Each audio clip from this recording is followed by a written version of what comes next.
Good morning, Rob. You've had a long track record of leading resource companies around the world.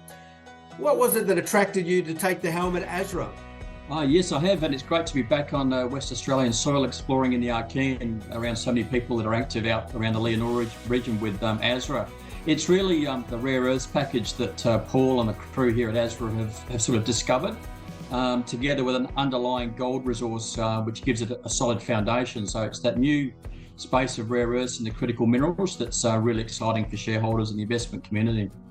What is it about Asra's inventory that interests you the most?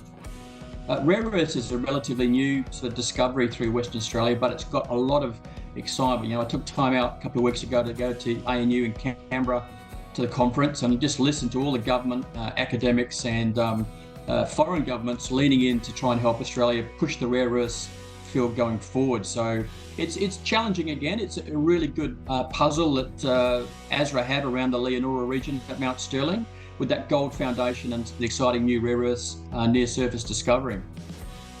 And what is it about the Asra's rare earths that make them rare?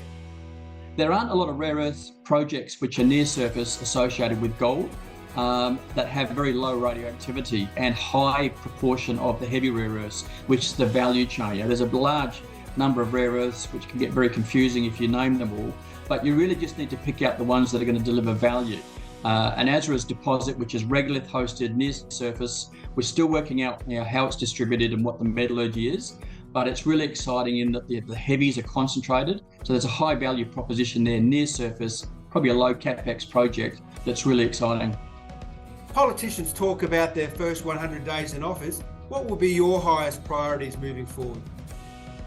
Getting those assays into the labs, getting the reports out, communicating those to the market, making sure we've got a good team that's working safely and responsibility, engaging with the people around us out there in the community, at the same time as running a metallurgy test. So metallurgy is really important, and that's ongoing and will be for a while. Now, you've just returned from Canberra, and one of your main findings from that was size does matter when it comes to rare earths. Is that right? Well, for these sort of rare earth deposits which are lower grade, it's important to have sufficient tonnage.